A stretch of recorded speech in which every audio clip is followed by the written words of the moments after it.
Bismillahirrahmanirrahim. Welcome to my channel. Let's begin the summary of the novel And Then There Were None by Agatha Christie. So, 8 people, all strangers to each other, are invited to Indian island off the English coast. Vera Clayton, a former governess, thinks she has been hired as a secretary.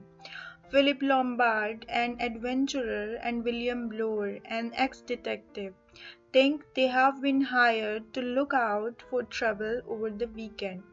Dr. Armstrong thinks he has been hired to look after the wife of the island's owner. Emily Brent, General MacArthur, Tony Marston, and Judge Wargrave think they are going to visit old friends. When they arrive on the island, the guests are greeted by Mr. and Mrs. Rogers, the butler and housekeeper, who report that the host, someone they call Mr. Owen, will not arrive until the next day. That evening, as all the guests gather in the drawing room after an excellent dinner, they hear a recorded voice accusing each of them of a specific murder committed in the past and never uncovered. They compare notes and realize that none of them, including the servants, knows Mr. Owen, which suggests that they were brought here according to someone's strange plan. As they discuss what to do, Tony Marston chokes on poisoned whiskey and dies. Frightened, the party retreats to bed, where almost everyone is plagued by guilt and memories of their crimes. Vera Clayton notices the similarity between the death of Marston and the first verse of a nursery rhyme, 10 Little Indians, that hangs in each bedroom. The next morning, the guests find that Mrs. Rogers apparently died in her sleep. The guests hope to leave that morning, but the boat that regularly delivers supplies to the island doesn't show up. Bloor, Lombard, and Armstrong decide that the deaths must have been murders and determine to scour the island in search of the mysterious Mr. Owen. They find no one, however. Meanwhile, the oldest guest, General MacArthur, feels sure he is going to die and goes to look out at the ocean. Before lunch, Dr. Armstrong finds the general dead of a blow to the head. The remaining guests meet to discuss their situation. They decide that none of them must be the killer. Many make vague accusations, but Judge Wargrave reminds them that the existing evidence suggests any of them could be the killer. Afternoon and dinner pass restlessly, and everyone goes to bed, locking his or her door before doing so. The next morning they find that Rogers has been killed while chopping wood in preparation for breakfast. At this point, the guests feel sure the murders are being carried out according to the dictates of the nursery rhyme. Also, they realize that the dining room table initially featured 10 Indian figures, but with each death, one of the figures disappears. After breakfast, Emily Brent feels slightly giddy and she remains alone at the table for a while.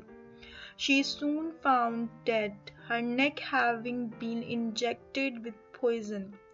At this point, Wargrave initiates an organized search of everyone's belongings, and anything that could be used as a weapon is locked away. The remaining guests sit together, passing time and casting suspicious looks at each other.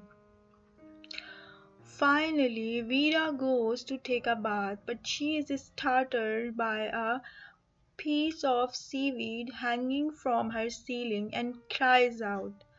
Bloor, Lombard, and Armstrong run to help her, only to return downstairs to find Wargrave draped in a curtain that resembles courtroom robes and bearing a red mark on his forehead. Armstrong examines the body and reports that Wargrave has been shot in the head. That night, Bloor hears footsteps in the hall. Upon checking, he finds that Armstrong is not in his room. Bloor and Lombard search for Armstrong, but they cannot find him anywhere in the house or on the island. When they return from searching, they discover another Indian figure missing from the table. Vera, Lombard, and Bloor go outside, resolving to stay in the safety of the open island. Bloor decides to go back into the house to get food. The other two hear a crash and they find someone has pushed a statue out of a second-story window, killing Bloor as he approached the house. Vera and Lombard retreat to the shore where they find Armstrong's drowned body on the beach. Convinced that Lombard is the killer, Vera steals Lombard's gun and shoots him. She returns to her bedroom to rest, happy to have survived, but upon finding a noose waiting for her in her room, she feels a strange compulsion to enact the last line of the nursery rhyme and hangs herself. The mystery baffles the police until a manuscript in a bottle is found. The late Judge Wargrave wrote the manuscript explaining that he planned the murders because he wanted to punish those whose crimes are not punishable under law. Wargrave frankly admits to his own lust for blood and pleasure in seeing the guilty punished. When a doctor told Wargrave he was dying, he decided to die in a blaze instead of letting his life trickle away.